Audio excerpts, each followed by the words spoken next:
Gotta keep myself entertained because on YouTube playing music can get you into trouble.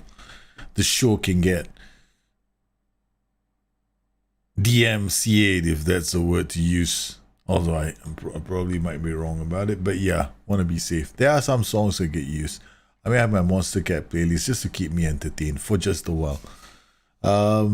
Yeah, I'm just waiting for some of you to... Alpha, what is this stream? Bring your tactics, man. Bring your tactics. That's the stream. Every Monday is Bring Your Tactics.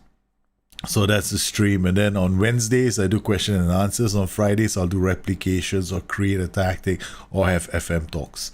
Right. So we just did replications last Friday. So today, Mondays is always Bring Your Tactic.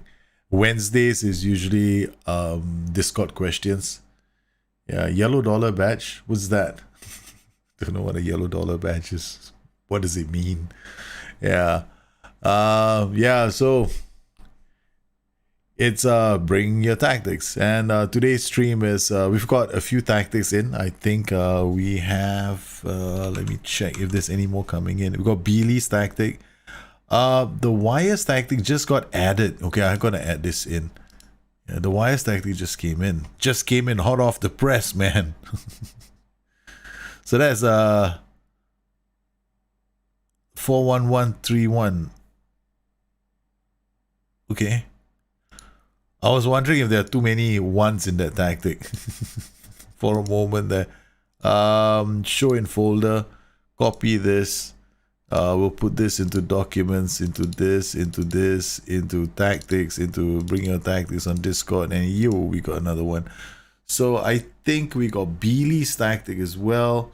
Download. Oh, where's Beely's tactic? Here we go. Copy this, and then I will put it into this folder.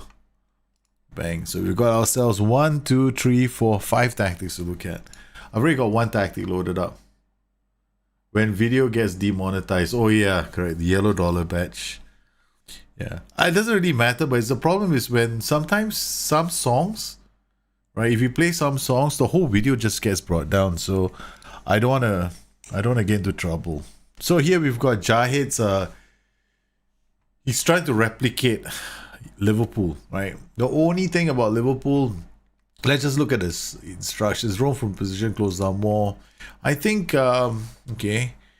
Then we've got close down more, tackle harder, mark tighter. Inside forward, close down more, tackle harder, mark tighter. We got Mez, we got box to box, we got DM, inverted wing back, ball playing, fullback. Very close to how I set it up. It's not very different. Except perhaps with Liverpool, I mean, I'm not saying this tactic is bad, right? I'm not. It works. It will work. I'm just saying that my replication of Liverpool is winger and winger because they have these overlaps that go on, and inverted wing back and inside forward overlapping, not very nice to watch sometimes. So what I normally do is I play in winger in this position because Salah, if he plays on the right, he cuts inside from the right wing. So what you get is that dynamic, right? Occasionally cutting in and occasionally going wide. So you get that difference in play that creates the movement that we need. So what we're going to do is we're going to just try this out for the match against Wolves. Yeah, holiday mode this squad so far. They played this match in the Community Shield. I'm not going to pay too much attention to the Community Shields. It's not really important. Jahid is playing well. But that's how you get better. Honestly, this is how you're going to get better. You send in your tactics, right? And you try the tactics out and you get another point of view. You're going to learn this a lot. You're going to basically master tactics a lot faster. And I wish I had something like this a long time ago when I was playing Championship Manager for the first time. And there was, you create a tactic and people will just tell you, oh, you change this, you change that, you change this. And while it's helpful, it's not having somebody play it with you, or play the tactic through to show you the options, that can sometimes be quite different. So you got Mane, Salah. Look, first up, everybody's in the right positions, right? When you do the auto, like use offside try, very compressed. This is a middle block, very Liverpool. Defensive with narrow. This is actually a bit interesting because I personally don't believe Liverpool like to draw teams in. However, having said that, it's a good strategy against a lot of teams because it means that the fullbacks don't challenge down the flanks. They actually tuck inside, and you let the opposition come down the flanks. Now, the only drawback with this is these two attack duties. When you play with attack duties like this, your backline isn't going to be defending a lot. So you're basically hoping that the opposition make lots of mistakes. No worries, man, Patrick. Hey, hi, how are you? Welcome to the stream, man. This happens every Monday. I'm trying to make it happen every Monday. All right, so okay, what are we gonna do now? And this is how you guys are getting better, right? I mean, basically, we have our weekend Saturday. We try to do it every Saturday. Our fantasy draft, right? We do fantasy drafts every Friday. Now, there's a slight difference between playing a fantasy game and this game, because in a fantasy game, if you like come up against me, for example, I'll change tactics, right? When you play against the AI is cautious and flexible. It's not really a lot of fun. I'm not suggesting that you're gonna end up playing human style against the AI. Of course not, because some tactics you just don't. You can have 8 attacking duties in a human versus human tactic, but it won't work against the AI. It just means that it gives you a chance to see how movements occur on a pitch. Now, what we're going to do is basically look at this, right? Look at the setup. This is because of this, right? There's nothing wrong with it if you want it to play that way. This is almost going to guarantee that you see your players. This is the press. This is an aggressive Liverpool press. Now, I think Dale just asked me something today as well. What about what is the downside of doing something like this? Is a split block. The downside of doing something like this is if your line isn't set up right, it's too easy for the opposition to move the ball about, right? They can move the ball about and then they get into a position to score a goal. So you need to know exactly where you want to win this ball. Like, he's got a standard line of engagement. His area where he wants to win the ball is he's got a split block going. But the midfield's job is not to go crazy with the split block. So they don't go super high press. If everybody does a super high press, then we're in trouble, right? So far, it's looking good. Like I said, this tactic can definitely work. Now, an important thing to note, I mean, people have asked me to explain 4-1-4-1 tactics. Now, this is like a 4-1-4-1, like a 4-1-2-3 or whatever. No, they're all the same to me. The thing about these 4-1-4-1 tactics is, or 4-1-2-3, or whatever you want to call this tactic, is they suffer from goal scoring problems. Unless you go camping and you got lots of movement in your tactic, and if you can bring lots of players into the final third, you're always going to be asking yourself, where am I going to get my goals from? Or why isn't my striker scoring? So against certain formations, you're going to have a lot of joy. This formation, for example, is asking for trouble. The 4-1-4-1 can definitely put lots of pressure. The goal here is to get the ball behind. Champions League, I think one of the Champions League matches is going to feature a matchup like this. Let me try and remember who's playing a back three. Somebody's playing a back three in the Champions League, and they'll have to get behind that back three. Manchester City, Lyon, correct. Man City are going to have to play Lyon in the Champions League. They're going to be faced with a similar formation where Lyon play with a back five. The only way Man City is going to get past that back five is if they get behind their wing backs. And that's exactly the same issue that we have when we play against the AI's 5-3-2. So the strategy that Jahid is using to draw them out is the correct one. The alternative strategy is to go camping. You can go camping, but then you end up having to play against 6 defenders all the time. So let's see what happens here. Right, plays the ball out.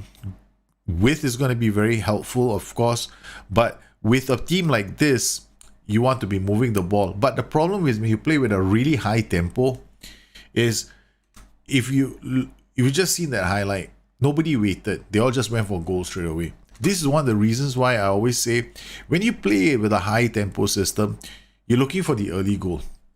If you don't get the early goal within the first 15 minutes, you can keep on going and nobody's going to stop you. It's just a question of when is it going to come? You know, can you keep applying pressure on that team? Now, then you end up with these kind of passages of play where you get shots from outside the box, you get lots of set pieces, which is one of the reasons why I keep reminding people to work on their set pieces. Okay, assume right now you want to change things up in this game. You can. Okay, high tempo at the start is definitely going to draw the flag, the yellow card flag, right? The opposition is always going to get into this problem, drawing in the yellow cards. So what I can do if I'm playing the same tactic is what Liverpool usually do. Is they slow the game down, they stretch the field of play. So what I've done now is I'm going to use my direct passing to switch the field, right? I can remove run and defense. There's no need to do run and defense now. And we play exactly the same way. Now, the difference now with the 4-1-4-1 is the styles changes straight away. Now, there's a caveat here. Can you do this with every single team? Probably not. Because low tempo invites pressure itself. So you're going to find, well, I always say this, right? And I always have said this time and time again. When you make a change to your tactic, if you see a goal, the change was the correct change to make. It doesn't matter if it's a set piece or a free kick or a corner or whatever. Okay, it's always a sign that you made the right move. Now what are we going to do is just going to spend time. Now look at this. Now this hand-on-hand love machine that's going on the right flank between these two players is something that you need to address. And it's usually close out more and close out more. I kind of thought that was going to be it. Yeah, it's a double close out more, right? So we've got close out more. Two players are doing close out more. So, yeah, look at this, right? This is what we call they're playing the ball from the back. So you look at their tactic. There's no prevent shot goalkeeper distribution. This is entirely, all right, his pressing instructions. Go back to this. These are his pressing instructions. Look at that. Inside forward is aggressive. He's pressing. And guess who's come to help him? Fabinho is back here. Wijnaldum is there. This is the other DM. So if this is part of your design, that you want to see two players go in and press, then fine. It works. Then you're happy. You should be happy, right? It's not a bad thing because in some aspects of the game, this is where I say there's no hard and fast rule in this game. It's a question of what you're comfortable with. Some people might go, oh my God, I don't want to see this. But it works, right? Because what happened here, I want you to pay very close attention to this press. Okay. Now watch this. Left flank and right flank are exactly the same, right? Because they've got close down more on both the CMs. So both the CMs went here to help. All right, ball gets played. Watch this passage. I got to slow this down. This is way too fast. You're probably not going to see it. Okay, I want you to watch what this player does. Oh, sorry, what the other player does. Henderson is there. He's waiting to do the press. They're both working on auto, right? Now, Henderson goes in for the press. What does Salah do? Look at Salah. He's the inside forward on attack. Now, he has him on attack duty. Now, if you had him on inside forward support duty, he'll follow. But this is nice because what has happened is it's like they're handing and taking over, right? He's gone into your zone. You came into my zone to give me a hand. Now he's gone into your zone. Dude, I've been told to attack. I'm staying off, right? That's exactly what's happened. This is nice. Boom. He wins the ball back and he's ready for the counter. Now, change. What are the things that could have screwed this up? Mark's specific position could have screwed things up, but this is good. This is nice, right? So he gets away and he takes a shot at goal. So that's not too bad. That's not too bad. I just wanted to point that out to you guys. Your face is on full screen. Oh, shish kebabs. Sorry. I am sorry. I am so sorry. I am so sorry. My face is on full screen. I'm probably not gonna see. You're probably not gonna see it, right? Okay, so here we go. Here we go again. I'm laughing so hard now. All right, this is the part I was trying to get my point to. So I'm gonna make sure you guys don't miss it. All right, so we got a first goal. That's really no problem. This is a tactic once again. All right, this is his tactic. F9, we roam from position, close down more. Close down more, mark tighter, tackle harder. Close down more, tackle harder, mark tighter. Box to box, close down more, tackle harder. Close down more, tackle harder. So he's got a real aggressive, like this is a super aggressive block, right? Okay, but the rest of the players don't have anything on them, and he's using what is a middle block. And he's got a defensive with narrow, which basically says come hither onto my flanks. But it's an interesting situation. There's not going to be... If the ball beats the first press, it's going to go down the flanks, right? That's where they will step back and allow them the luxury of bringing the ball back. But here, I want you to look at this, right? So, look at this. This is what I was referring to. They're playing a 5-3-2. Okay. Here we go. Come on. I had it there. Okay, so we go in, we're looking for the block. I'm really hoping to see the keeper. Oh no, it wasn't here. Okay, there we go. Here, look at this. This is what I was referring to. Now I want you to look at this. These two guys are holding hands here, and these two guys are holding hands. It's because they're close arm more instruction. Now I'm going to slow the game down so that you guys can see this. Alright, now watch what happens. The ball is played by Bowley out to Otto. Okay, Otto gets the ball. Now watch what Salah does. Salah is going to go, I'm not doing anything anymore. And this guy tracks. Now you want to play this kind of a press, you can. Right? You got to play with high work rates. And we get a shot away. So that is working. This is a nice press. Okay, so I'm sorry about that, guys. I'm so sorry. Ah man, I didn't notice you guys couldn't see it.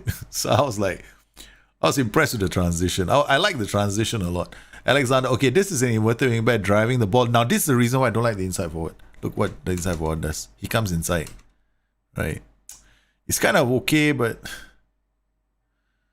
so the inside forward is crowding out the spaces. This is one of the reasons why when you play the inside forward in this position, you're never going to see Alexander Arnold go down the right. That's the only downside of this setup. Now, you really want to make this more Liverpool. You change this guy to a winger. Then you're going to get the Liverpool look. Which is occasionally TAA comes into the middle and occasionally he goes out onto the flanks. All right, and then you're going to get a dynamic that is a lot more aggressive and a lot more riskier. Because if you see where Alexander Arnold is right now. So now he goes on the flanks. You see, he's gone inside and there's space now on the flanks. He's gonna go to the flanks. This is gonna draw players to them. And it will also happen with the inside forward, right? Don't get me wrong. It's gonna happen even with the inside forward there. But this dynamic is very slightly different. And I don't know, I like this dynamic a bit more. But you know, some people are more comfortable inside forward, right? So both work. Both definitely work. I just happen to like the winger one slightly more. It's not to say that the winger one is bad. Now that's the downside of the inverted wingback. When you play with an inverted wingback, if you don't win the ball and because you've gone narrow defensive with, these guys are going to come down the flanks, you got to expect it. So you're going to concede goals down the flanks. The same, you know, it's the style of play that you wanted, right? So you're going to see it happen. Can you avoid it? You can if you don't play on defensive with narrow. So instead, what you end up doing is you start playing something like this. You start playing something, even this will help. But again, like I said before, this is entirely your style. Like, you know, like work ball into box can still work as well. Now, I want to control the match. Now, the reason why I've done this, I want to control the match and draw wolves all over the place, right?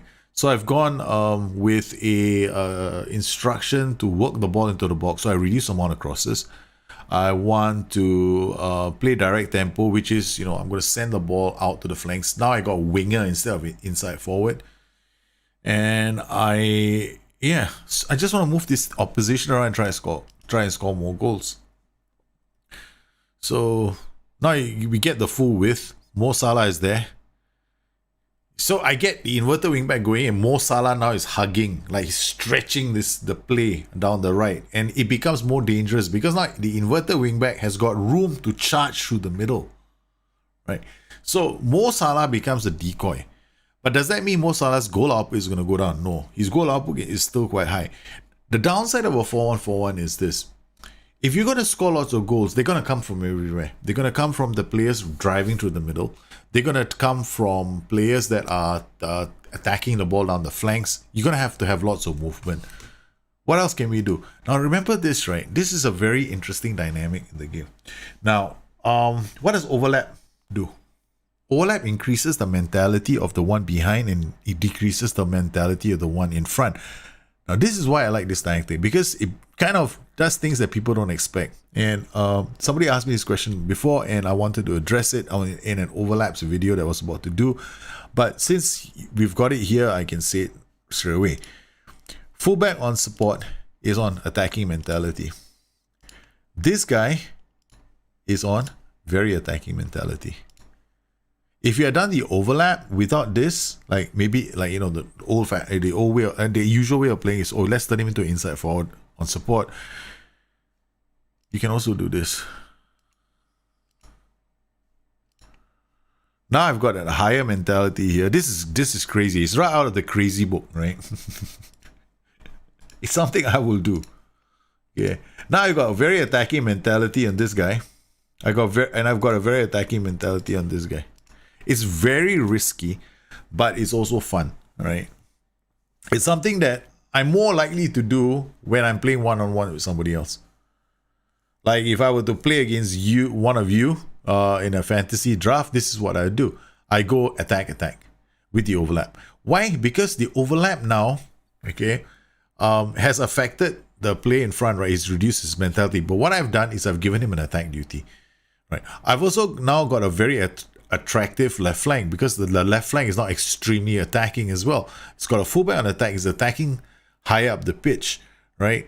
And I've got him overlapping, and I've got somebody else driving. So we get a lot of, you know, driving runs into the box. It's a lot more aggressive, right, in the final third, especially against this tactic. See, this is the reason why I keep coming back to the formation I'm playing against. It's a 5-3-2.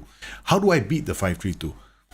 Option A is you let them come at you. Option B is, why do I let them come at me? I'll just go at them. They can't come out. That's even better. He's got a yellow card already. So I keep applying the pressure, and I use the attacking duty, and I use the overlap, the double attacking duty with the overlap.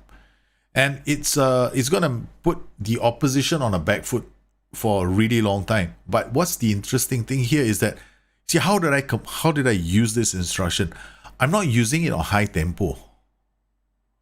I'm using it on low tempo, right? So that I get enough, I'm giving my team enough time to build up their attacks, right? So that when we do have the ball, the guy just bombs on the pitch. The downside, of course, is you're gonna run some risks, right? Now see, Firmino is going off. Now, hang on a minute. Yeah, we got everybody here now? Okay, good. Let's do this. Is everyone here? They're all here, boss. Let's start. That's what happens. Everybody's up on the pitch.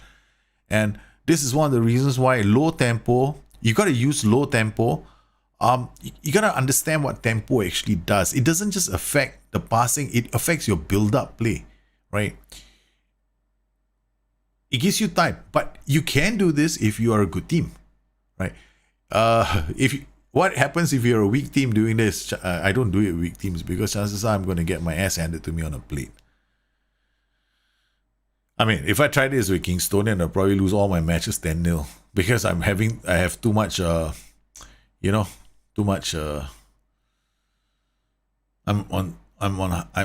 smoking something I shouldn't be smoking. So this is it. So it's a pretty different way of applying the tactic, right? So this is your tactic.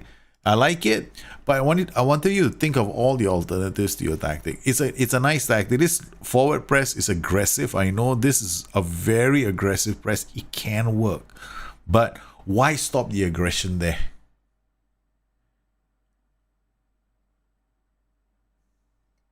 That's the point. This is the reason why I went fullback on attack with this guy.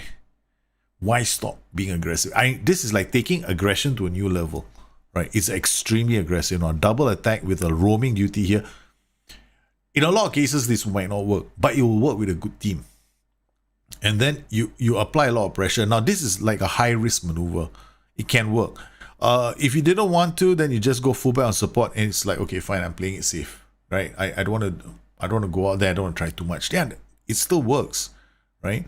But this is like when you want to crank up the pressure, you want to go for goal. Yeah, it can definitely work. So now we're going to switch out of this. I'm going to load another team because I want to try another tactic with a different team. No, we're not going harmonic dictators. That's our our fancy draft, right? So look for Torino. 28th September. That's fine.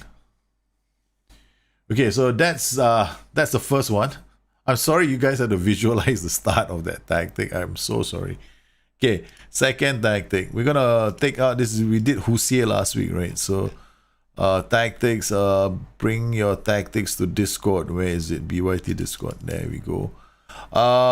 Okay, we got Brookbet.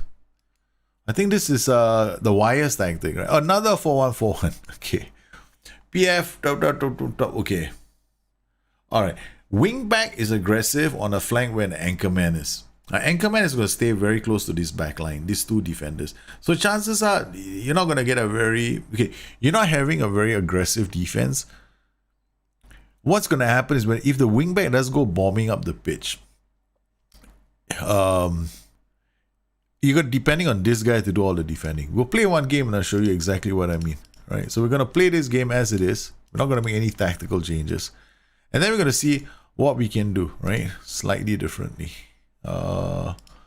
Let's go on holiday to the next match. Is that yours? 4141? It says wait, there we go. Beely, sorry, not yours. The wire is 41131. Sorry. This is Beely's Brookbet. Not yours. Yeah, that's yours. Beely. I just picked the first tactic I saw. It's like originally the first tactic there was Jai's tactic, right? So that's why it's loaded in. Okay, so this is Beely, your tactic. The only thing here is this A anchor. I don't like it. Wingback is very aggressive. It's very, very aggressive, right? If the winger is going to cut inside, he's going to try and create some chances with this. I'm curious as to why you went slightly shorter passing. But it can work. You're going to have to keep the ball.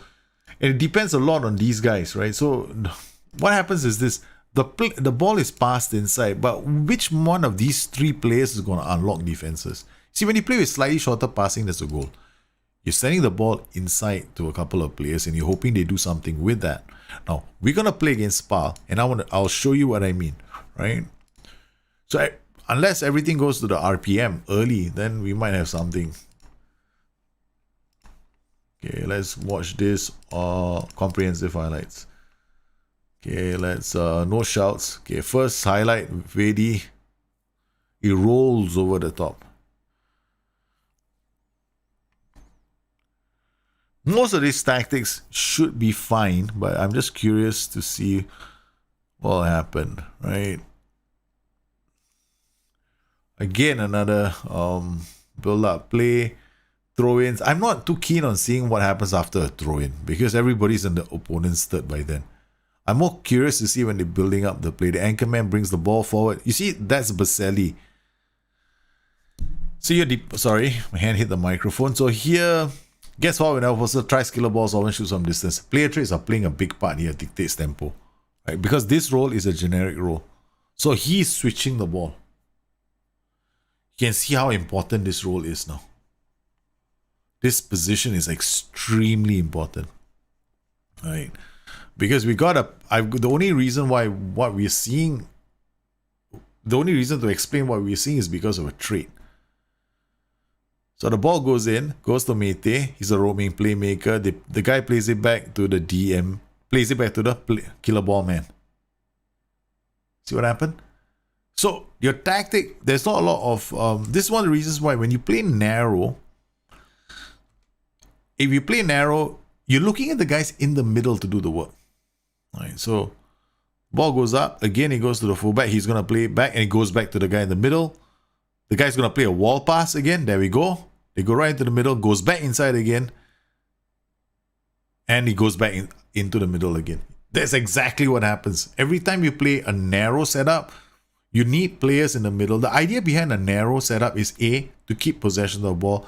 B, you want to take advantage of the fact that you have players in the middle who can do something with the ball, right? So they either have roles that allow you to do that, or they either have roles that allow him to do that, or you use a combination, right, on the flanks maybe to trigger this.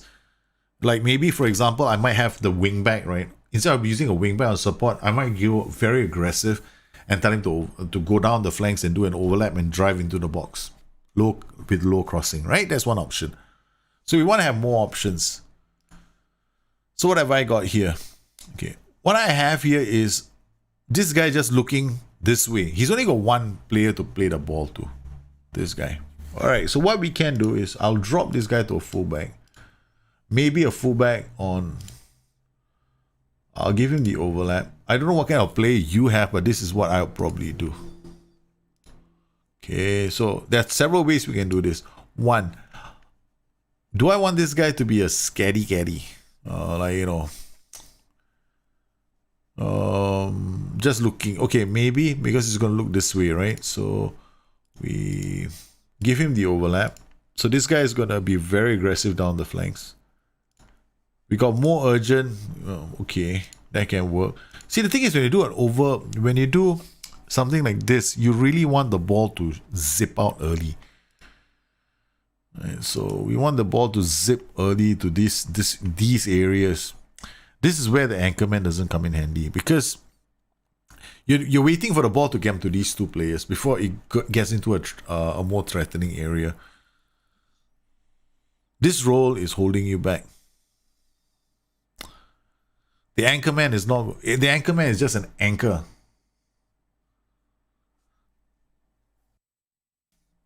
Yeah, but it's gonna be direct. It's gonna be a lot more direct because you don't have a lot of options in your tactic. So they're always going to be looking, right? So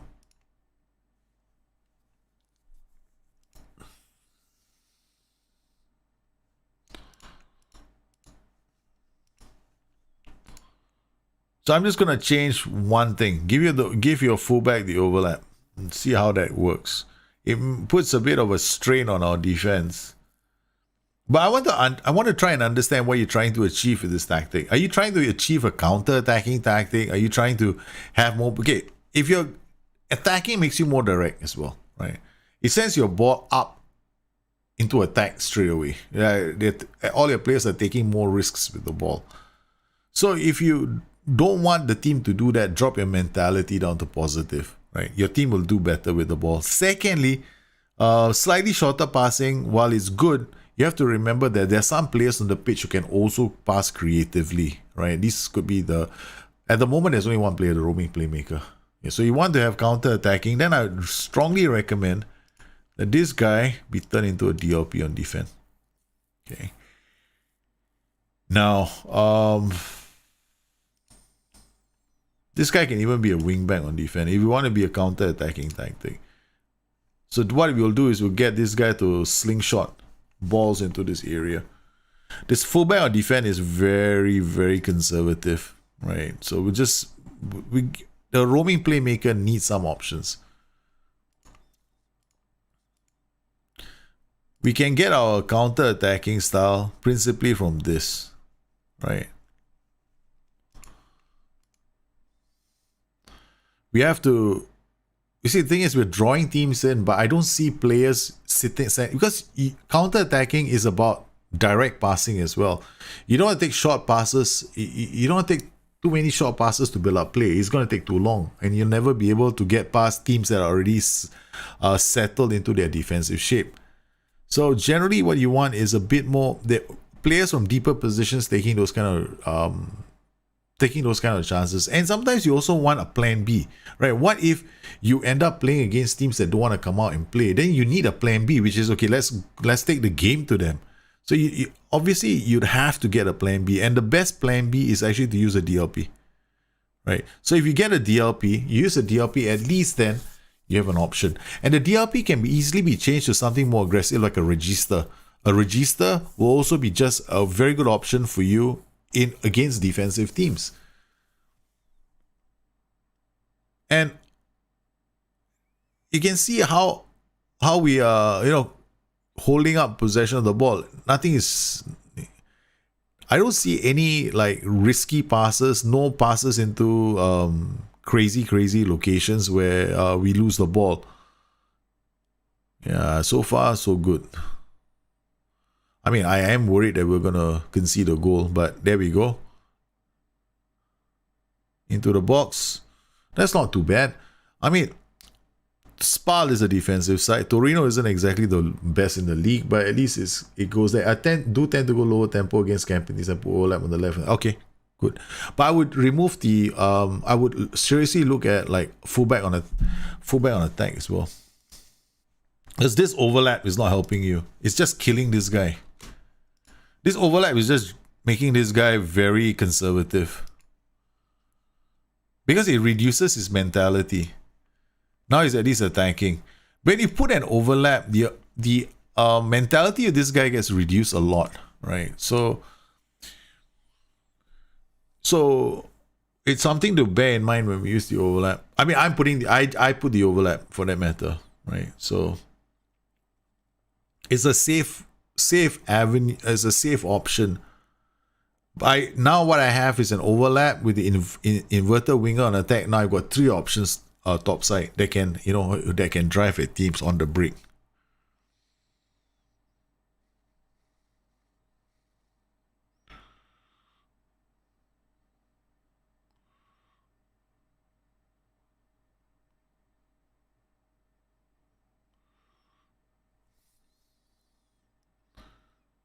So I'm looking at a lot more fluidity in our attacks now.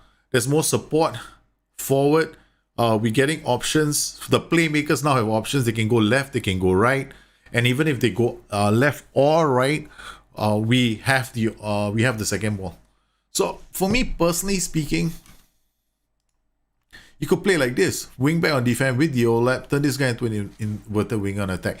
You still get your counter attacking football, but now you don't hold this.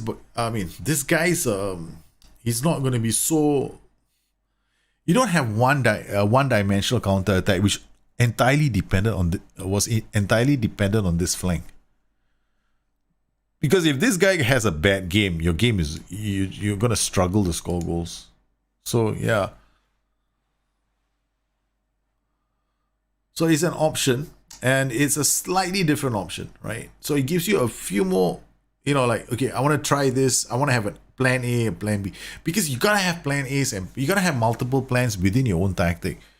So, and give them penalty training once in a while, whoever's your penalty taker, because if this was my match, I'd be pissed. Yeah, and always give your penalty taker, make sure that he does penalty training. It's really an important aspect of the game, I find. Another thing as well, unless you have a really solid run a defense, be more expressive is fine. Shorter, standard tempo is fine. You want to stretch the team, I'll go this, and I'll play like this, and I'll stretch the team like this. That's it. I wouldn't waste too much time in build-up play.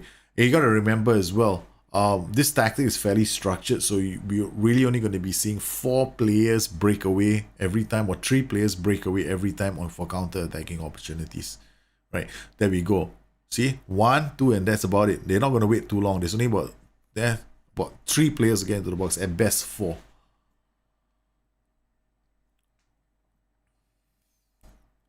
So, generally speaking, this is if counter-attacking is what you're going for, then you're on the right track. You just have to change this rule. Right? Be careful of this player. And you can definitely stick with what you have at the moment, or the alternative is play this guy as a wingback on defense and turn this guy into an inverted winger on attack. And you get a slightly different, a feel for your tactic. Alright, next tactic. Let's see what else we've got. Okay. We're not going to do Jahid again. We're going to do the wire. This is the one Jahid tactic. Whoa, this is nice. You guys make me think all the time, don't you? You guys are mean, man. I don't use asymmetric tactics all the time. So then every time I see an asymmetric tactic, it's like I've got to go for brain surgery. I feel like I've gone for brain surgery. I've got to think about all the things that are happening in the tactic. Okay, halfback drops in, you get a 3. Wingback gets up, no overlaps. You get a 3. 3? 3, 4. You get a lopsided 3, 4, 3. He has a very lopsided 3-4-3. heavy on the left and your attacks are coming on the right. Okay, so that's how I see this tactic. Tricotisa location, drop deep, he'll end up inside the box.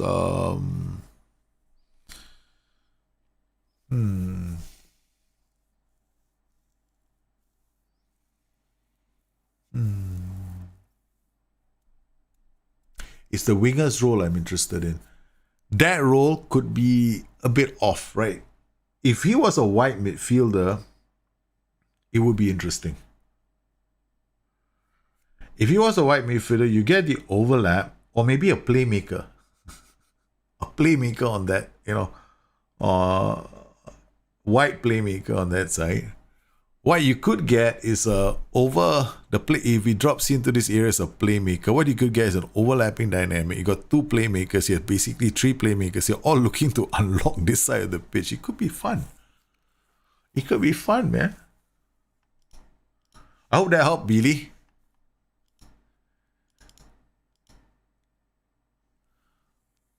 Right. I think this is not a bad tactic, the wire. You've been changing between winger and inverted winger. I'm more keen on dropping this guy here. White playmaker on attack. Wait, white playmaker on attack. No, white playmaker on support. Right? Turn this guy into a one super duper wingback on attack. I'm just curious. I think this could work. Yeah, this guy will look for passes here. He's already sitting narrow. We give him direct.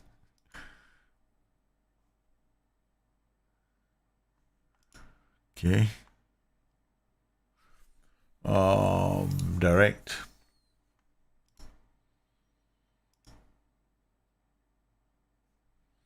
We'll play with a high defensive line. Okay. High line of engagement. Out of curiosity, I'm just curious. I want to see how this transition works out. I'm just thinking it's better to. I mean, okay. We won't change it first. Let's see how the transitions. Because my gut is saying that we gotta load your tactic again before I make all those changes, so we can see. My gut is telling me that I should turn that winger into a wide playmaker. This is my gut, my FM gut.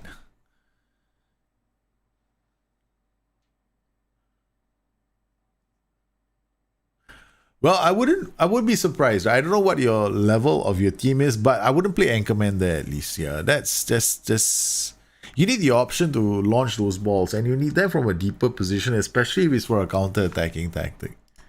That's the only thing that's holding you back then. If it's a counter-attacking tactic, you want Billy. Yeah. What about, don't you have like a set? I've actually played a player once in a deep line playmaker's position who didn't have tackling. Because the players in front of him could tackle. So that might be something you might want to consider. Alright, so we're going to see how this team plays in the transitions, right? So we want to pay a lot of attention to the left side because that's where all the goals are going to come from. This is where all the goals must come from. This area. Because this is where you're attacking the space. You got a wing back going this way. So, let's see. Right, so we want to see this again in comprehensive. And all we're doing is paying attention to our left side. Berenga brings the ball, but Sally goes up early, goes down the flank, nice, gets in, drives across the box. Okay, nobody attacked the ball.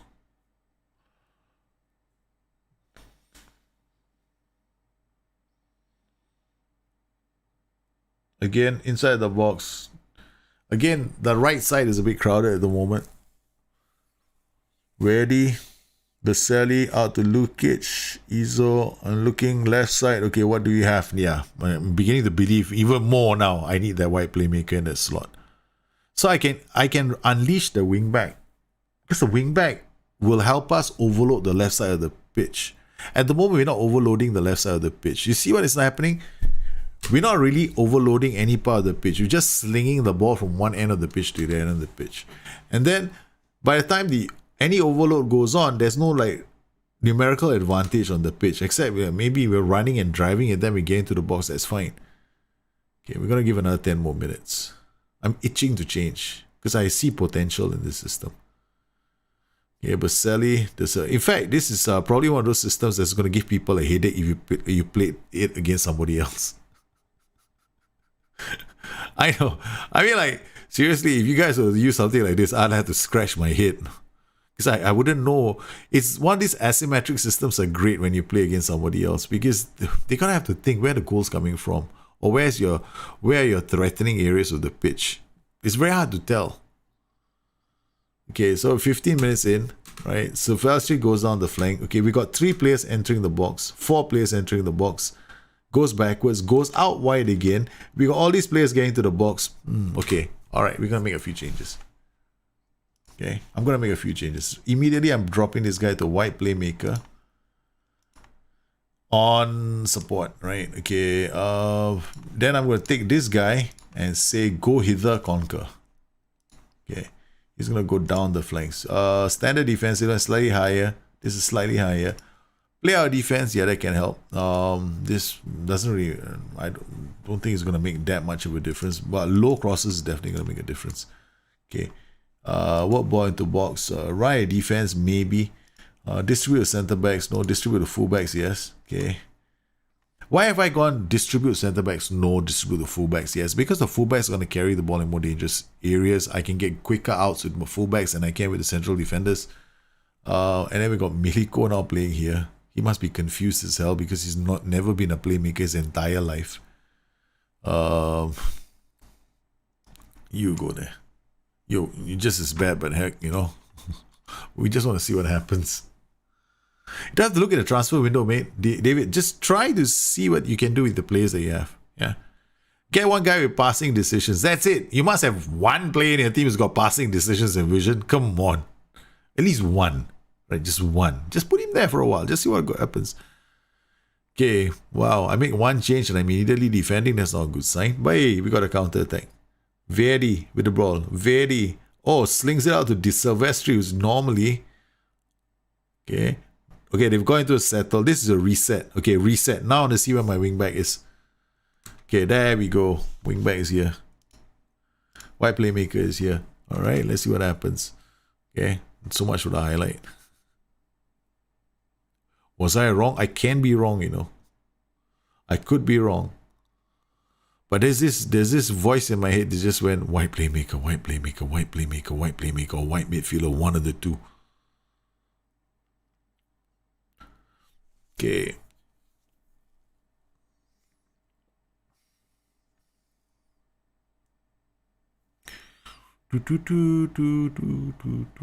We're waiting for something to happen. Bloody Glasgow Rangers, can you just...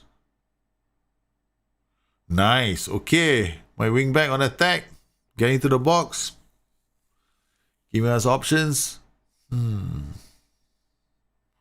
But doesn't that overlap make your white playmaker very, very conservative? He might. Nice. The Trequartista has got options. Okay. Alright. Tactics. You. Inverted winger on attack. Okay. Or yeah, just one attack duty. Double attack duty is not on the flank. Inverted winger is going to act like a second striker. I just want to stretch that.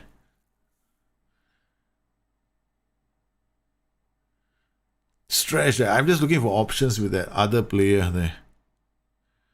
There we go. Nice.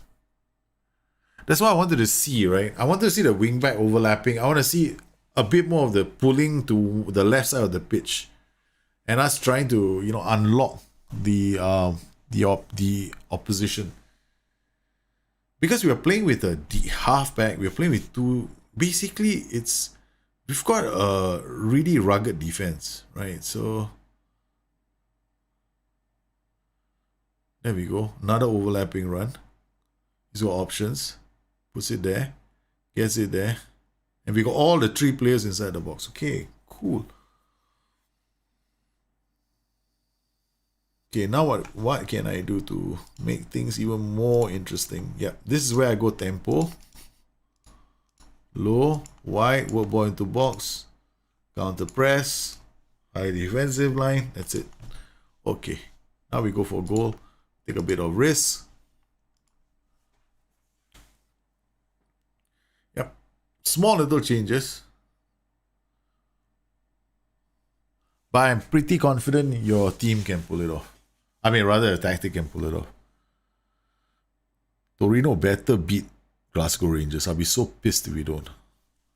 This is not a personal save of mine. It's just one of those, you know, I'm doing this save as a test kind of thing. Go, go, go, go, go. Ah, okay. They cover well. That's nice. Iso plays out to Vedi. You got so many options now. Wing back on attack in the opposition third. Stretching the team. Keeping the pressure on the opposition. They have... It's going to be really difficult for them to get the ball out. Yep. Yeah, okay. And they score a goal, you piece of schmucks.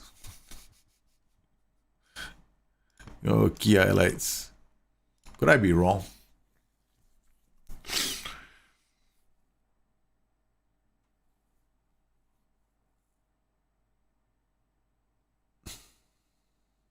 Ah, we got the equalizer. Ew. I was right. I was kind of right? That was what I was hoping to see. The wingback doing the overlapping run. Gets into a dangerous area. And we got so many options. Yeah. We got like so many options inside the box. This team is just playing like... I mean, I don't know. I can't describe the word for it. Oh, shit.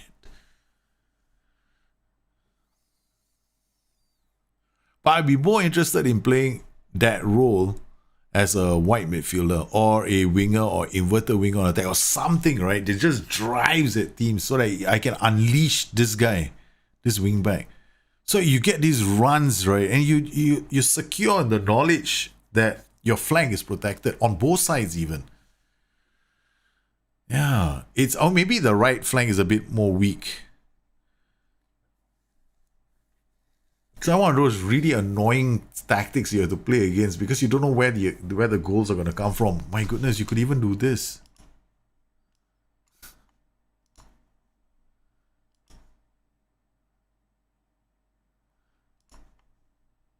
You could even do this, you know.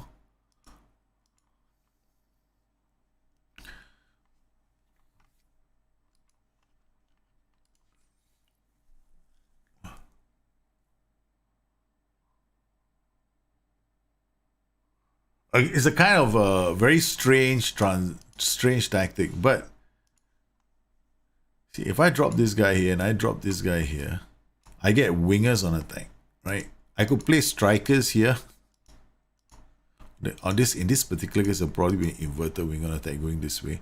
Wing back going around him. Wing on attack, but this is a lot more aggressive because we got a halfback here to protect us. So we got a halfback going this way, right? So let's see what happens in our next game. I'm just curious. This is a wire. Are you here, the wire? James Calloway, you're here. All right, this is your tactic. I'm taking it into a new headspace at the moment. I hope you don't mind. I really hope you don't mind. I just saw the potential. I'm seeing the potential. That current United side, you can't get much out of Trequartista. Trequartista is going to be free. Right? It's going to be moving all over the place.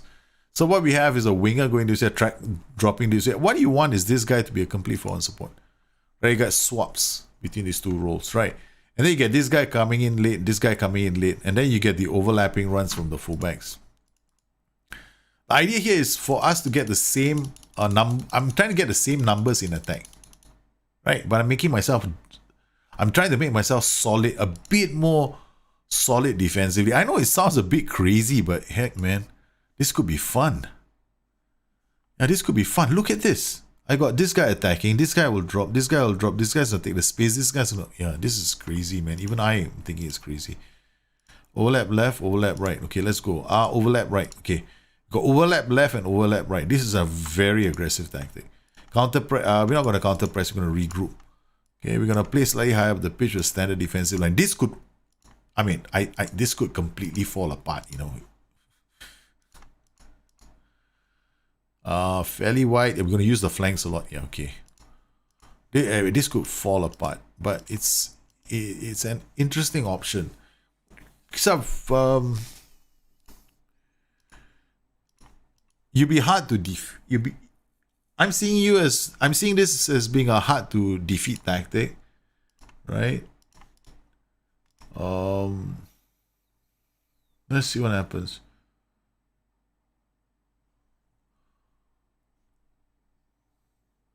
Mete looks long. There's no, Bladder not have any pass into space. This tactic cannot afford pass into space at the moment. Too easy. That's a keeper's aerial reach that screwed us up. See if I'm right.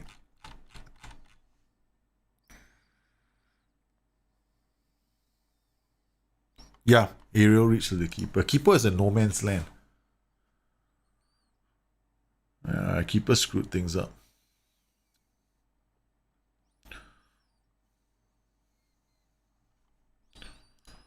Want to see highlights, which direction these highlights go.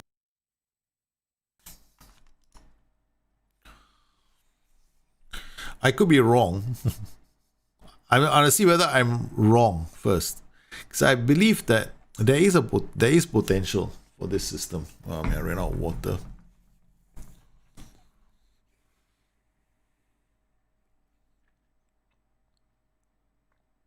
First up, I'm never really caveats here, right? When it comes to asymmetric tactics, I don't really create a lot of them because I've always felt that they are unbalanced by nature, right? However, it is possible to use them effectively. Just gotta get used to the movement patterns of the in the positions, right? So sometimes they can work really well. Here, I'm trying something very different. But in order for it to work, I have to have the numbers, right? I have to have the passing numbers and I have the possession as well.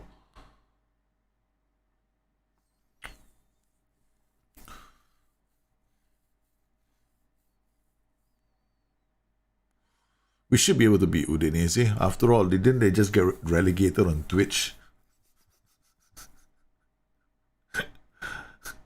It's like suddenly they have to play so well. Okay, come on. Where are we needing to improve this system? Okay, now I can watch this. Okay, back to you. Yeah, okay, you can bring the ball up. You've got options. No, you definitely, it's because you're on attack duty. Okay, all right. It's because of the attack duty. You just kept looking up. Okay, so one of you has got to swap out. Either the overlap is the goal. Overlap is the goal. All right, done. Wow, that's the second goal I've conceded. So my experiment could be a complete failure. So far, the other tactics are straightforward. I end up with one that is a bit of a challenge. The asymmetric systems. Let's see.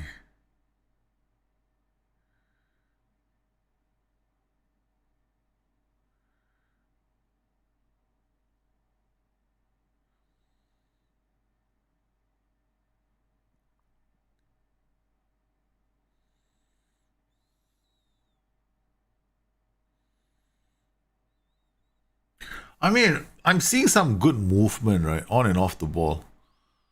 I think my mistake was the wing back on attack duty, right? So far, that seems to have fixed it slightly. The wing back on attack was a mistake that we made. So having a wing back on support was a much better move. He does the overlap, but we don't go crazy with the overlap. Earlier, he had just ended up being he kept bringing the ball up and losing the ball too easily. Now, the other thing I want to do is I want to reduce the width. I want the width to go back down. fairly narrow. Because the other problem that we're having is a lot of the passes are going out as the first option. I want the pass to go out in the final third, not early, right? So I think the other mistake I made was the width. If I go out wide or normal, then it's almost as if every single time we get a chance, they want to go to the wingers. I want them to actually use the guys in the middle first before going out, right? So like develop the ball halfway and then start looking for options. Yeah, right. Pablo Aina is pretty crap.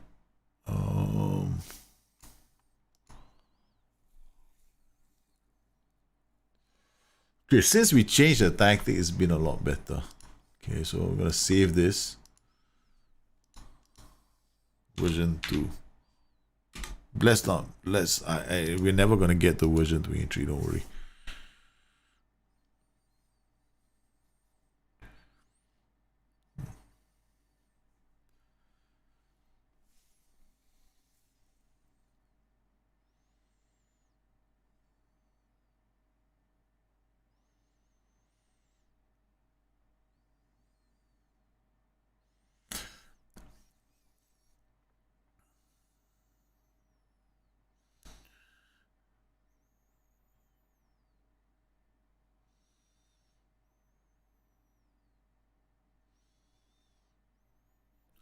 Okay, next role to change.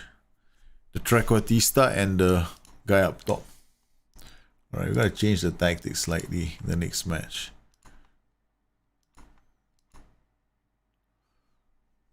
No, it's second on the table, but still, you know, that was a bad performance. We're gonna have to change. It was an attempt at replication of the current United side.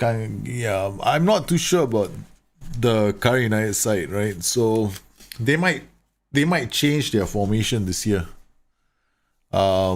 This next season though, they could be playing something entirely different. Let's see where we go with our next one. Okay, so we're still waiting and waiting. Hopefully, we will have some news of our next match. We're playing Bologna at home. Okay. Let's see now.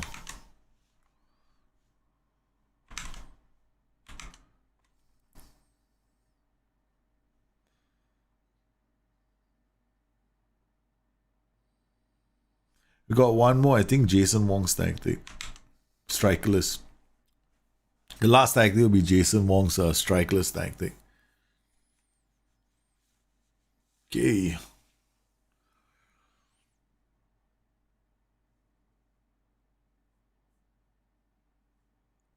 If you have played well in most of your matches, don't change too much. I mean, what I'm trying to do is an experiment, right? So I'm going to revert back to your tactic.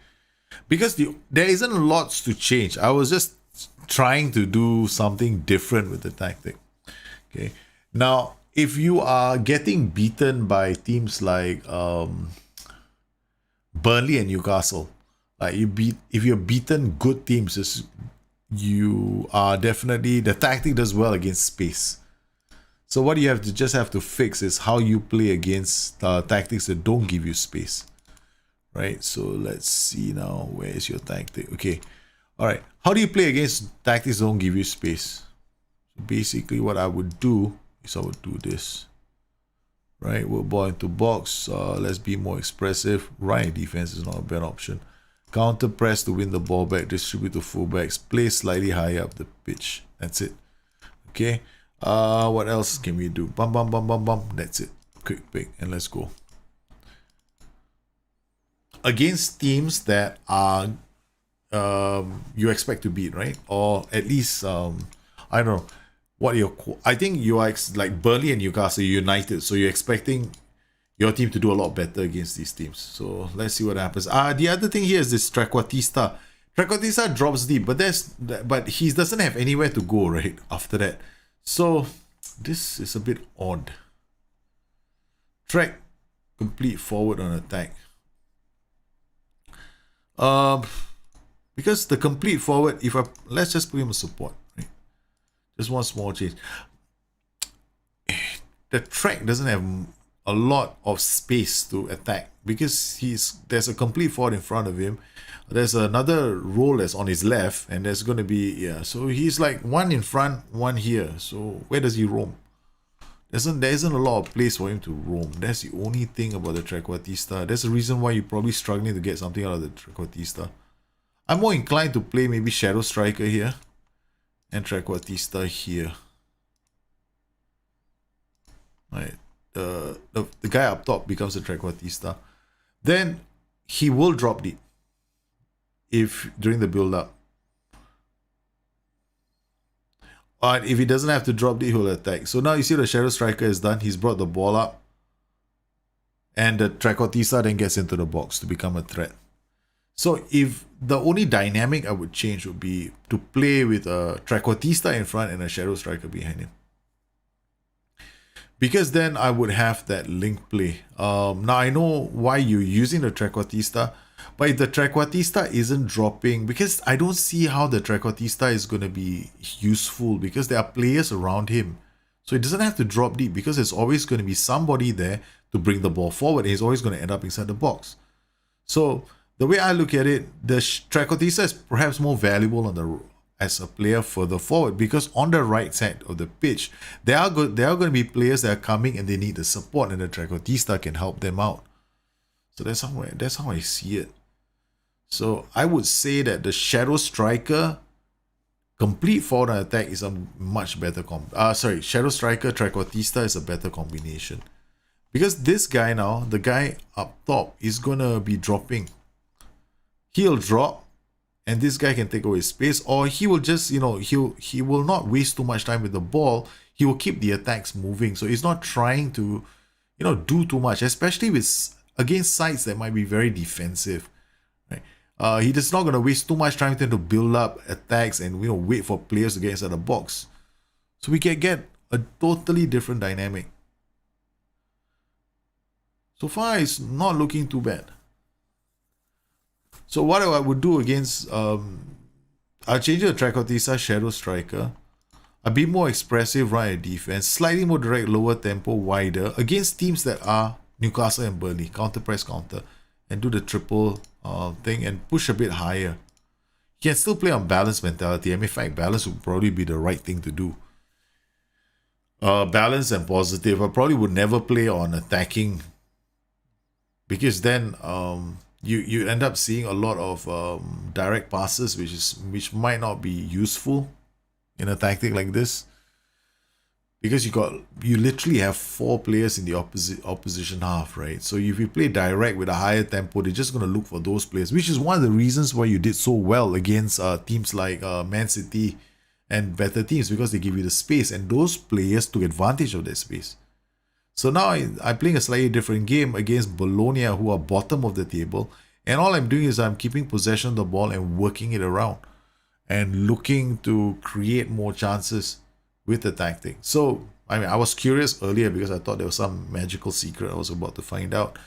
But without changing the tactic too much, just a role change and a couple of TI changes, and we're back to the way it should be played. I knew you guys are better at making tactics than me. There we go. You got 3-man defense holding up the ball really well, and the ball gets out to the wing back. He brings the ball forward. You see what's happened on the beside him? He's got plenty of support, right? So, yeah, Trequartista would have just been overkill. He didn't need the Trequartista.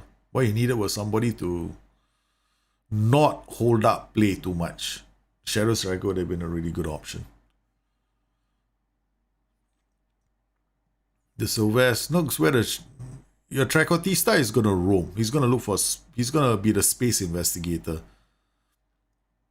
He will drop deep if he's needed to, and if he does drop deep, who's going to take his space? The Shadow Striker. So yeah, it's a perfect little dynamic, I think. In my opinion, I think it's a much better dynamic.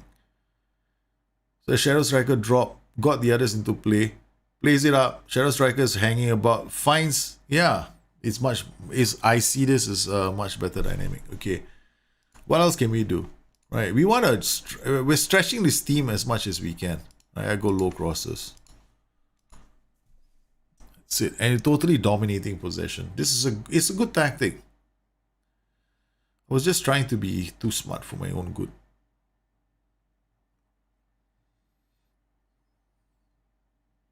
Can we use a split block with this tactic? I think we could. And the first 4 players do a split block. The rest of the team doesn't do anything. So, your trequartista. That's your trequartista on his own, right? He's holding up the ball. He's trying to go for a goal. The angle wasn't good, so he held the ball up. In this tactic, I think the trequartista as the lone forward makes more sense. And I think if you have complete forward and trequartista, if you're already playing that combination, then you definitely can do this. Yep. This would be my Newcastle and my Burnley.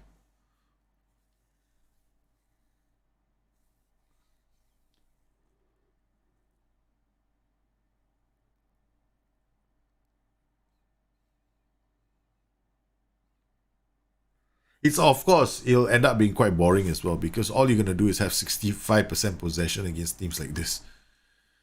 And then you're going to have to look at players running. You look at that, the entire backline now can't handle this your tactic. The whole backline. Very soon they're all going to start picking up cards. Yep, another one has picked up a card. They're all picking up cards, man. They can't handle. None of your players have picked up a card.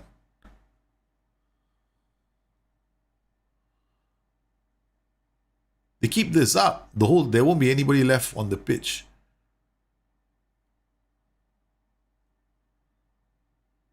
I'm curious, right?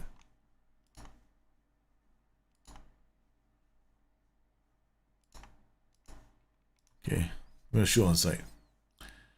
I also think that your tactic could do wonderful things from outside the box.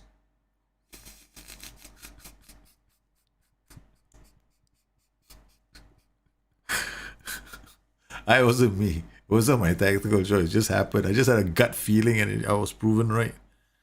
But that's only because it's a counter attack. I just feel that your tactic can hit from outside the box like a ton of bricks. Because I'm watching how you're camping in the final third. Look at this. Shoot on sight is definitely appealing, man. Because now the whole team is on yellow cards and defenders can't afford to challenge anymore. So just crack it from outside the box. You can see some pile drivers coming in.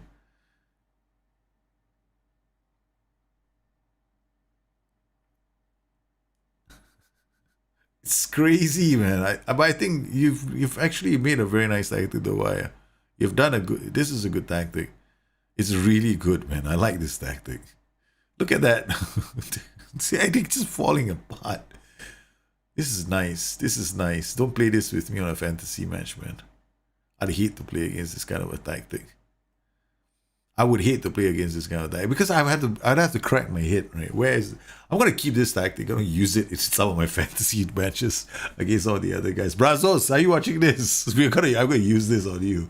Jahid, I'm gonna use this tactic on you. FM United States, I'm gonna use this tactic on you. Yes, you never know. I could turn one of your tactics on you guys as well. But this was nice. It was a good one.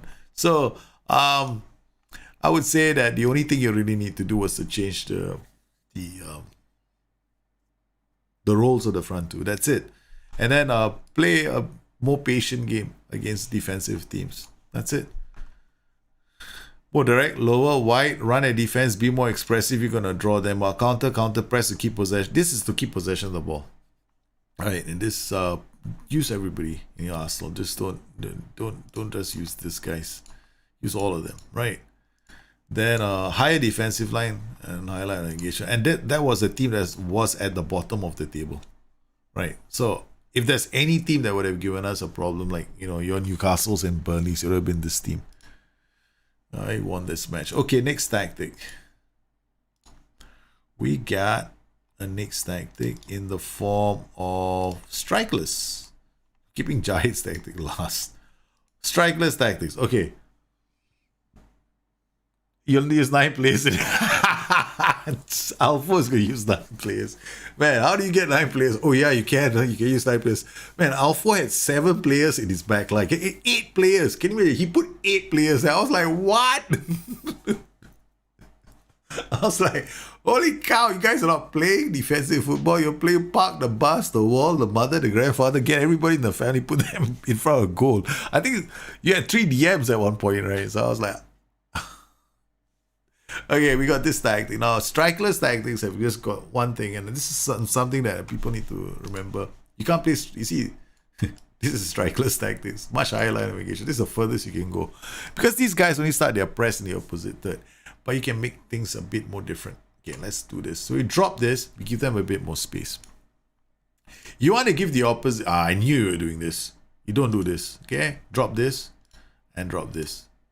And just do what I just did. Drop it one notch, right? So you want to give them some rope to hang themselves with.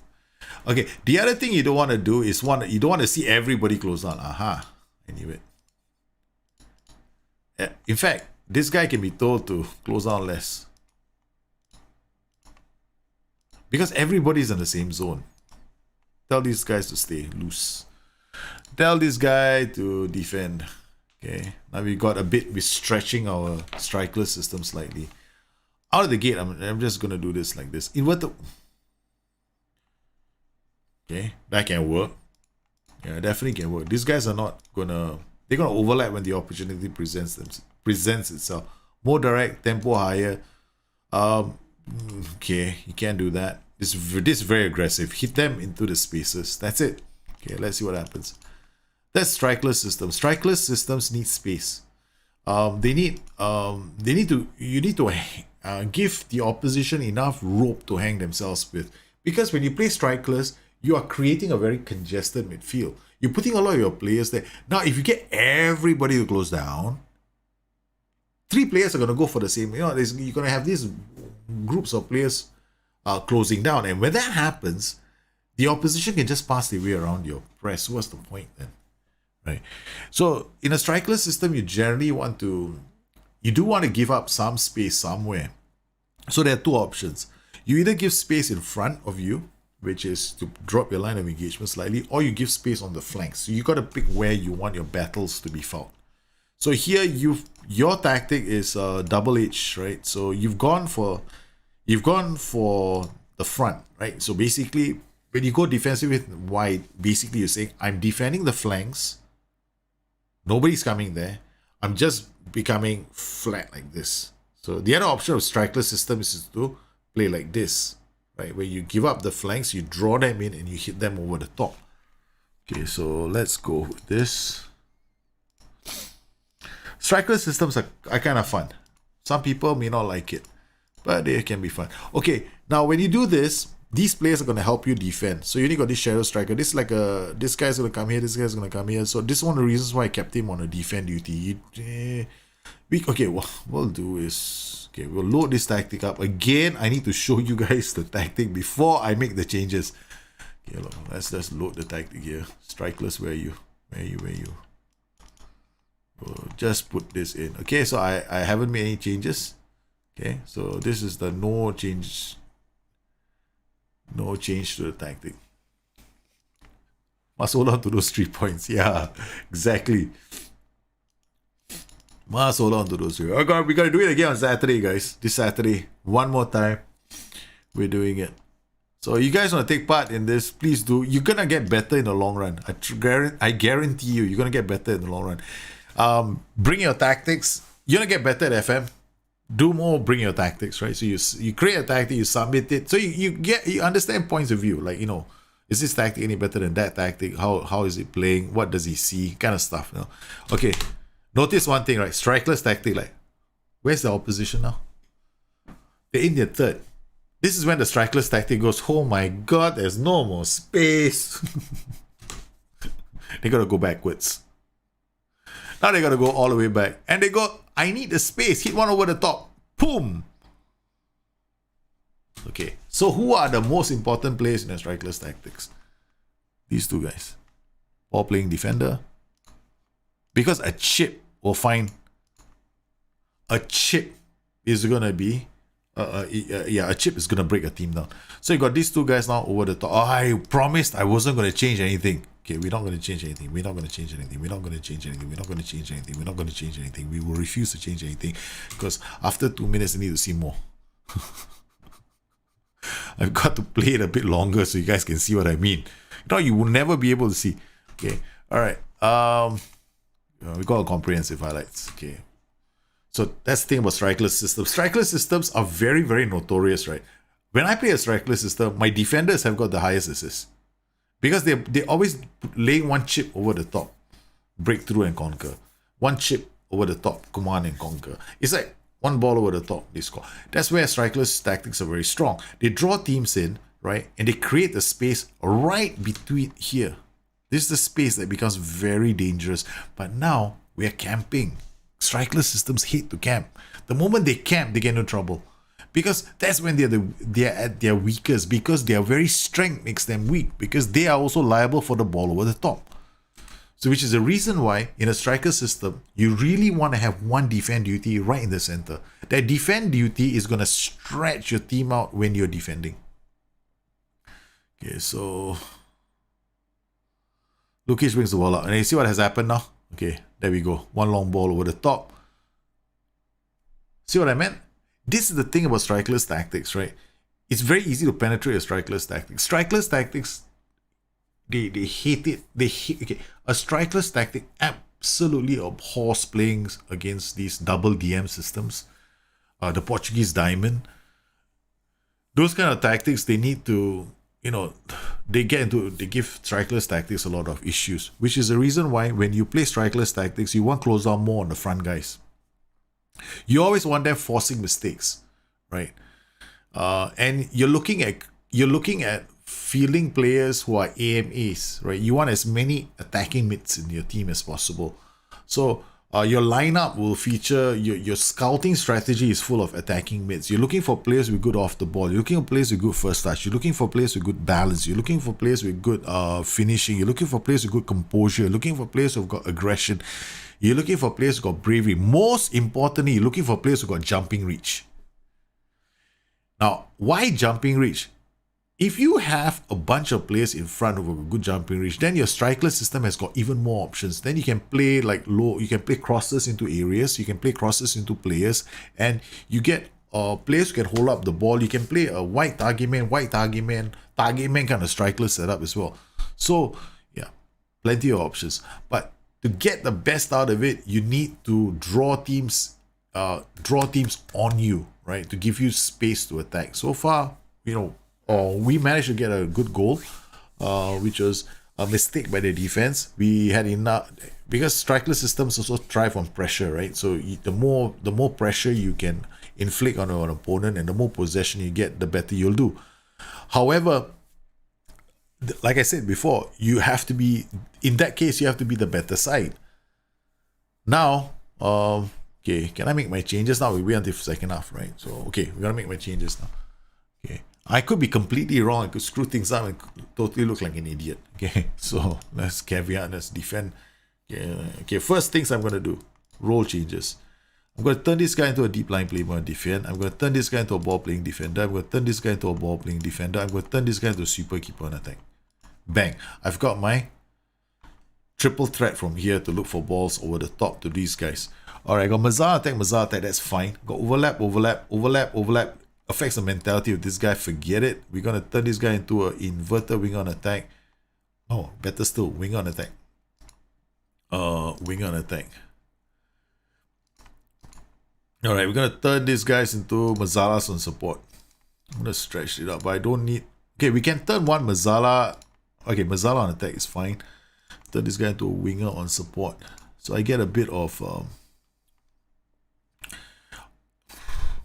Attack this way, you attacking this way.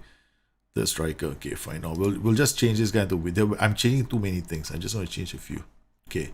Alright, then we'll see how the changes, kick in slowly. If I change too much, then you won't be able to see. Extremely, okay, this is something we're going to change, right? Drop. Here, come back into this tactic. Close down more, tackle harder. I'm going to remove mark specific. No, strikerless, you don't want to mark specific position if you can avoid it. You only do that if mark tighter is not bad. It just removes their options. But that mark specific position, you want to avoid it, right? Because your counter attacks are going to be affected. So we're playing very narrow attacking with because we're looking for the balls in the middle, pass into space. That's only gonna happen if we have space. Counter, press. I am gonna drop it slightly. That's it. Okay, this guy is gonna close down less. This guy is gonna close down less. All right, we're gonna try and attract. They're gonna come into the middle, so we're not gonna press that. We're not gonna press them here. Okay, I got Milico, Berenga, and Verdi.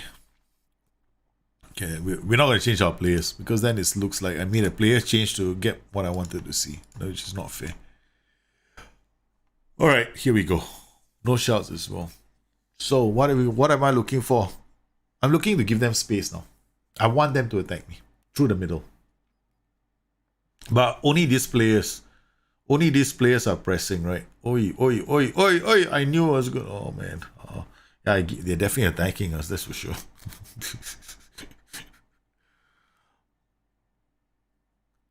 Yeah, they're definitely attacking us. Okay. I think I changed a lot of things.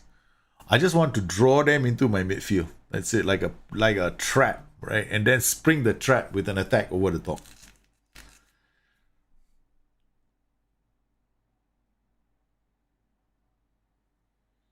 Okay, there. Go. No, that's not working. Okay, inverted wingback holds the ball. Bremer plays to Lukic. Lukic to Bremer. Plays it back to the keeper. Sweeper, keeper on attack, right? Guess what? Boom! That's what he's supposed to do. He's supposed to do that. So I'm going to try and win the ball back quickly. And boom! One more again. Over the top. There. That's what I wanted. The quick attacks, right? Which is where strikerless systems are very, very strong. Because you're gonna have space. They move forward and your keeper is the one launching and you're in their third. Right. So we have to win the second ball. Right. So you look at the Mazalas, they're still closing down. Because they're in the line of engagement. They're in the line of engagement. Right. So now the only problem is one of my Mazalas can't tackle anymore.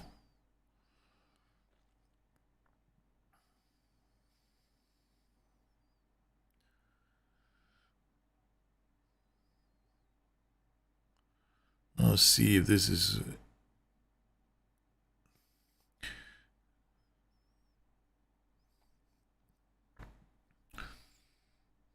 They can see that. See, I'm not always correct. Strikerless systems always make me think. Because whereas you want to create the space. So the safest space. Because I was already toying with the idea of changing these two guys.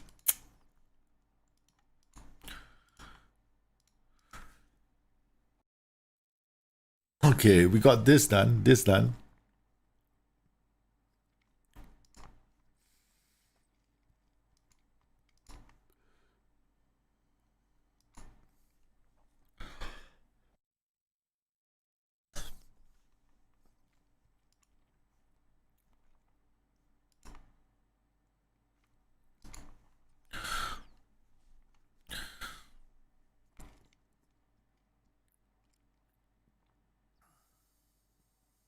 The thing is that it was the two Mazalas on attack that was kind of bothering me when I first created the tactic, and I felt like we have to change the Mazalas on attack, right? Because it's just too many players springing forward. I've already got the 3 players who are doing the press in front, right? You got your 3 who are doing the split block. Then I've got the Mazalas on attack doing the split block too. So in a manner of speaking, because they're on attack duty. So I didn't really want them to do the split block. I just wanted them to hold their position. So that when the 3, or at least be high enough on the pitch, so that when we needed to win the second ball, they'll help us win the second ball. What we can do, and this is the thing here, right? This guy's got to close down more. Because these guys, they got a lot of work to do on the flanks. Inverted wingbacks are one of the hardest roles to fulfill because you absolutely need players who've got very good acceleration, work rate, determination, and who can play as wingbacks and DMs. So sometimes it's harder to find those players, and you've got to, you got to find players who can do that. Just as I typed it, you changed. Ah, I'm doing well. Don't forget the PR and the Mazala. Yeah, the PR and the Mazala. Correct. So we got to do that. So you can, because now you want to create the spring. The spring is, now the Mazalas are in a much better position. Yeah, they're in a much better position. Earlier, they were just springing forward all the time, right? So we're not doing ourselves any favors. There we're holding. Now the split block is better. Okay. They're gonna go down. We have to win the ball here. That's our whole plan. Our whole plan is to draw them in so they can win the ball in those positions, and we're not, right? So DLP, no. DLP is not doing us any favors. DLP is having to run around like a headless chicken. Mazala is having to run around like a headless chicken. So we're gonna change this guy to a regista.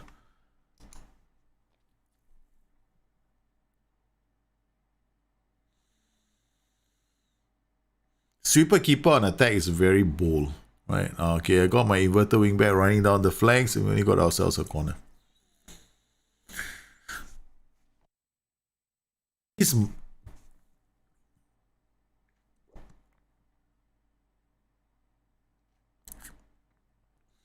Nsali in the box. Well, not too bad. We're coming close. We're coming close to this.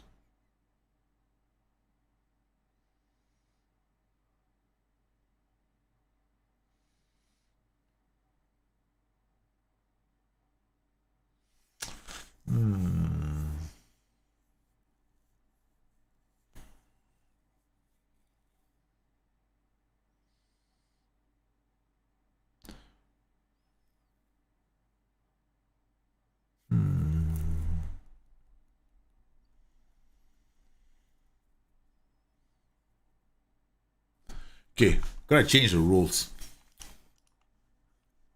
Alright, we're gonna change the rules with this.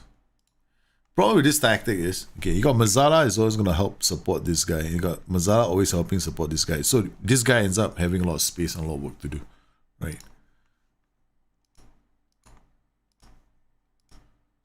Instead of Mazala, I'm gonna use central midfielders on attack. The half space is already controlled by the inverted wing backs. It's like you got one guy in the half space here, you got one guy in the half space here. Right. So the DLP is having to do a lot of work.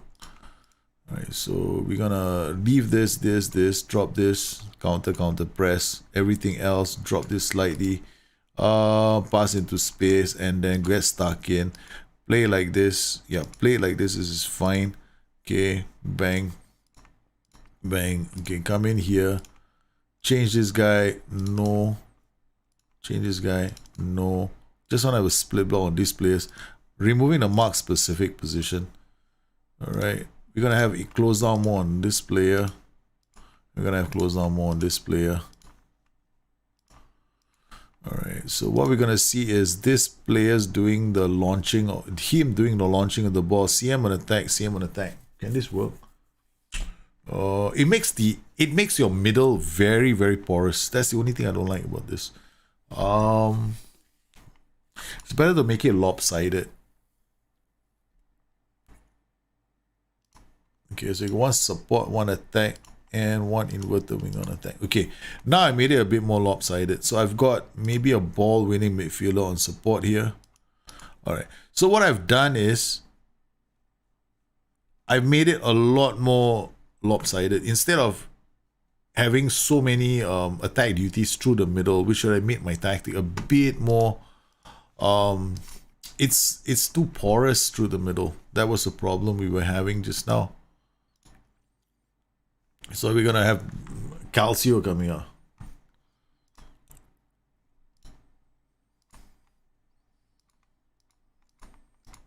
The problem is, yeah, I think you guys saw it, right? What was happening in the middle of the pitch? The middle of the pitch, whatever was happening in the middle of the pitch wasn't ideal. So now I want to change things around and try and anchor the middle of the pitch a bit more, because I just couldn't win a second ball. The second balls weren't happening. And this is the thing about strikerless tactics. You absolutely have to win the second ball. All right. I want to be able to do that by shifting this as well. The line of engagement. Right. More urgent. I'm going to drop this. Get stuck in is good. Okay. This guy is going to get stuck in. This guy is not doing it. This guy. Okay, done. Brescia Calcio. And then after that is the last tactic for the stream. Okay. No. Quick pick. Done. Let's go. No idea whether these players can play the roles, but we're just going to hope that they can. Hope that this Assman is at least useful. Because honestly, to some extent, it should be possible most of the time. Alright, what am I looking for? They're still going to come down the flanks, right? Okay. Win the ball. Keeper. Whoa. Is he a... we'll leave him sweeper. Keeper on support. Okay. The good news is possession seems to be definitely improving. Alright. Almost there. Not too bad. Berenga gets the ball up. We go wide. Not too bad again. Okay. The back of the pitch is unplayable.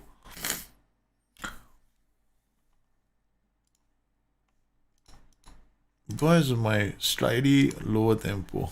More direct. Oh, narrow. Pass balls go inside, then they go wide.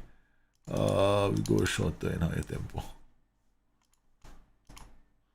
Not gonna waste too much time getting the ball up, right? So, because I was thinking, if I go direct higher tempo, I'm waiting for my entire team to get into the opposition now. Whereas if I went shorter and higher tempo, I'm only waiting for the 3 of them to get into the box and try and score some goals. That's it. That's the logic behind it. It's a really simple way of looking at it. Because when you play with direct, wider, I didn't see the point of going direct, lower tempo, and play narrow defensive. It just makes no sense.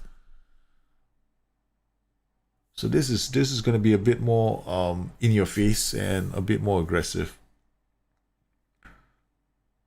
So if they do attack us, then we have an avenue straight away, right, to attack them. So far, all I seem to be scoring is set pieces. But I'm looking at the defensive side as well. Yeah, so this is exactly what I wanted to see, right? You see the split block, they're all pressing and they've got no options, right? They keep losing the ball. So they have to go down somewhere. So they go down the flank and we're solid on the flanks. Yeah. So if the moment they come down the flanks, our wingers are going to be free as well. So we're doing okay.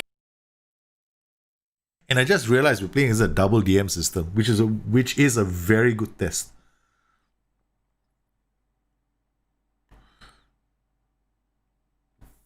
Nothing is going through. Okay. So we go to key highlights now. Or rather, yeah, key highlights. I'll see a bit more, like, important highlights now. See who's in the ascendancy and who's not. Okay. That's it. That's how I play this system. What it was missing was it was too symmetrical earlier. Now it's less symmetrical. Got DLP, you got box-to-box, ball-winning midfielder, and we've got what is a central midfielder attack.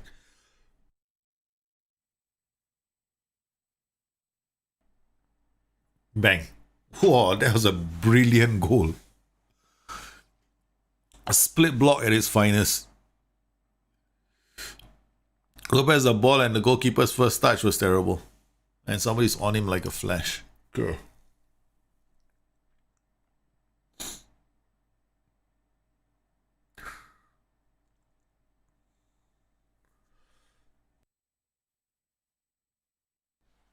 So, looking at this tactic, what changes did I make? Ball winning midfielder, central midfielder attack. I didn't do anything here. Inverted wing on attack, shadow striker on attack. See, what I've done is I've gone for like I made it slightly lopsided, right? By having a bit more of an anchor on this side of the pitch, right? And then we have this guy helping us build up play, because this guy's on attack. You didn't have these two roles attacking this space. However, it shouldn't really matter because if during the transitions, this guy's just going to bomb forward very early as well. And what we just saw was Adara, right? That player out wide, close down more. And he closed down the keeper when he made the mistake. So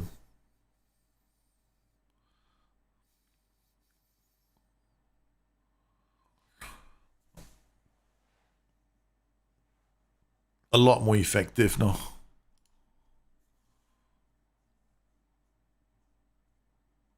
No, this is interesting. They got into a 3-4-3.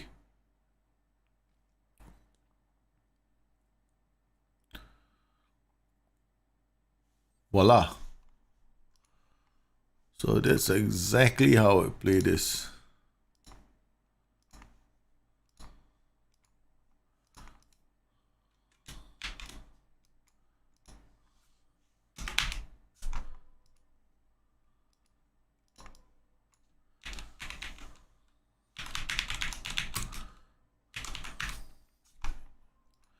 All right, now we have one more. Yeah, Jahid's Far Side. Wait, that's a television series, if I'm not mistaken. I don't know where that came from, but yeah, it reminds me of a television series. Okay, load Far Side. Far Side was a TV series. I remember that. Okay, Far Side, but different spelling, of course. Okay, we've got. Hey, didn't you use this against me in the fantasy draft? That's not fair, man. This is so not fair. This is so not fair. It's like, I'm gonna use that. It's gonna bite him on the ass, man. Karma is a bitch. Trekotista AM Shadow Striker. Nice.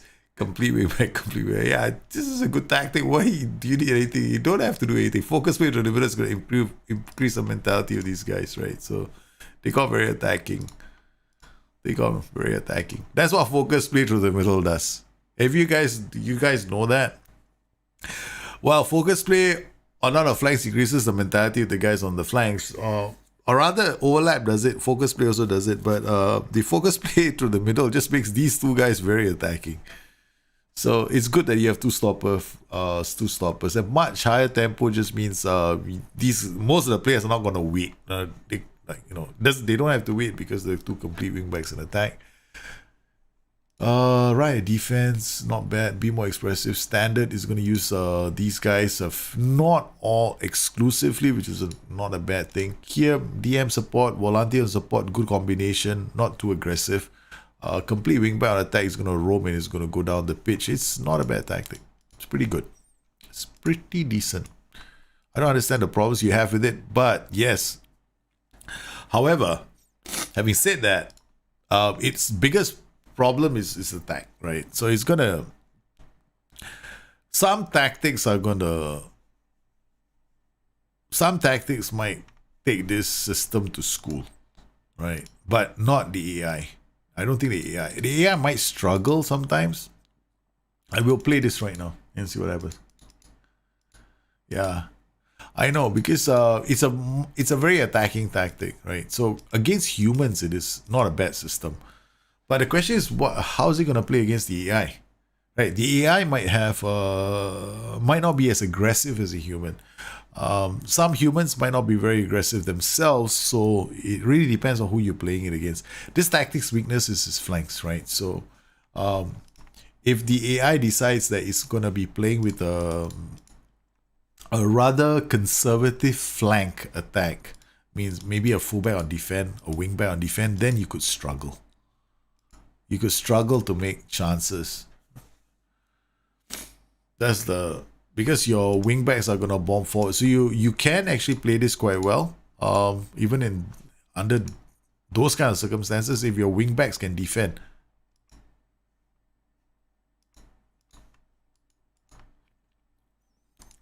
For a moment there, I thought the game crashed again.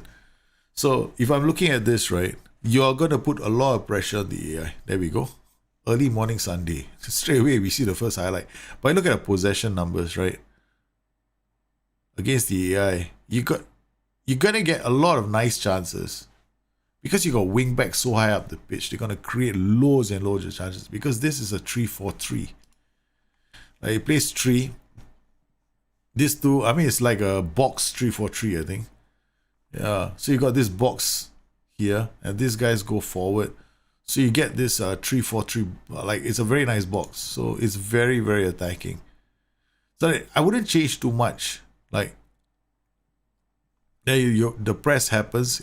This tactic has to be aggressive. Like, a lot of 3-5-2s and 5-3-2s, they absolutely have to be aggressive if they want to do well. They have to be aggressive, and this is aggressive, so there's nothing to change. Nothing to do. It's a good tactic. It's just very, very aggressive.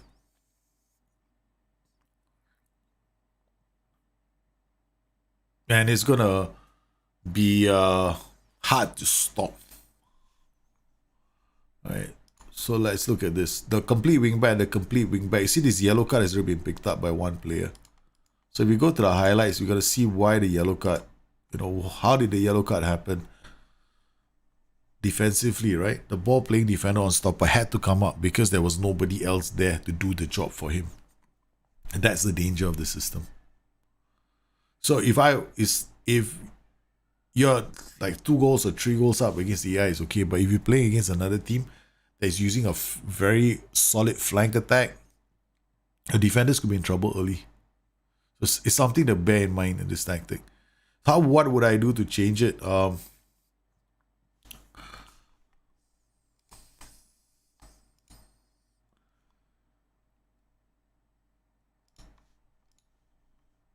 That's it.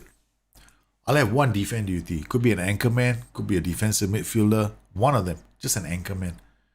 Right. That way, my ball playing defenders on stoppers don't get run out of position. They don't have to go out. They don't have to be the first out. So the ball playing defender can anchor that defense because there is nothing that I don't need. I'm sorry, the anchor man can anchor the defense because honestly, you don't need everybody to go forward, right? So you still get that threat. You still get the punch in your tactic and you still do well. Just a small change. The one role duty. That's it. Use this against you. It's a good tactic. Yeah. But I think you it's gonna win quite a lot of games. It's a very good tactic. That most people, if I was playing against somebody and somebody threw this at me, right, I wouldn't be expecting it. I wouldn't be expecting it because it's very, very attacking, right? So, but how do I make it a bit more like solid defensively? Like what I just did. I just changed this role to anchor man because you see how they're all picking up cards. You're gonna be picking up cards because of this. Your focus play instruction is another instruction that you want to take off. So you get the first goal, you get the second goal. You want the other party to get really aggravated at the system. Yeah. You remove focus play. I mean, we consider a corner, but it's no biggie. But when you remove the focus play, those two players, they don't go barging up the pitch. They will not be barging up the pitch. And they won't be taking a lot of risks with the ball. Because your wing backs are still there. Your wing backs are still the major outlet. And you still do well. Yep. Small little tweaks. Nothing major. You're looking at Brazil. I know the Brazil 2002 box, which featured a 3-man backline. Very fair. I love box formations in FM. They're very, very strong. Very strong. Box formations are extremely strong. You can use a box as a... there's so many boxes we can do. This is one box. My favorite box is the other box is this one. There's another box. And then there's finally this box, right?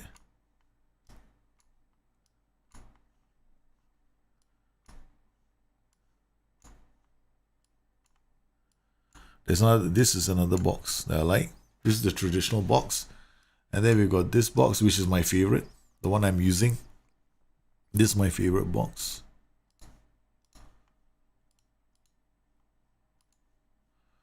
Right. This one, you need, I mean, okay, to make my box formation a bit more safer, this is what I was supposed to do. I just didn't do it, that's all. This makes our box system very safe. Our volante and halfback. Then this could be a trequartista. I can't remember what I used. AM? Was it an AM or attack? I think so. And this one, this could be a trequartista as well. This could be a complete forward and attack. As all 4 roles are roaming. That's what you want. You get like a glorious box. The box formations are all very strong. But the weaknesses of all the box system are the flanks, right? So what you've done is you've kind of like gone with a 3-man backline to circumvent that, which is good. Because that is the problem with the box systems. But this is a good box setup because this box setup is very hard to break down. I'll only change this rule to a halfback. That's all. So you get a halfback in. When the halfback goes, right, you got this libero can actually bring the ball past the halfback and carry the ball out and play defense splitting passes too. So yeah, you got options. You got more options. You're currently making your own buy-in. All right, man. Yeah, there are a lot of managers that like the box. I'm waiting for a lot more of.